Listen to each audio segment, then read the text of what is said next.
இன்று நாம் காண இருப்பது இருமுடி தத்துவம். சபரிமலை நோக்கி செல்ல செல்ல உணவுப் பொருட்கள் குறைந்து கொண்டே போய் இறைவனின் சன்னிதானத்து அருகே செல்லும் போது பக்தர்களின் உணவுப் பொருட்கள் அடங்கிய முடி குறைந்திருக்கும். சுவாமிக்குரிய பொருட்கள் அடங்கிய முடி மட்டுமே அப்படியே மிஞ்சியிருக்கும்.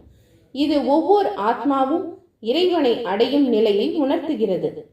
மானுடராய் பிறந்த நாம் இறைவனை தேட ஆரம்பிக்கும் போது இறைவன் மீதுள்ள பக்தி ஒரு முடியாகவும் நம் உலக தேவைகள் ஆகிய லௌகீகம் ஒரு முடியாகவும் இருக்கின்றது.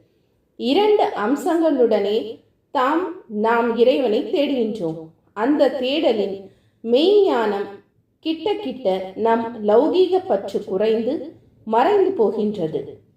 இறை பக்தி ஒன்றுதான் மிஞ்சுகிறது. இதுவே இருமுடி உணர்த்தும் தத்துவமாகும்.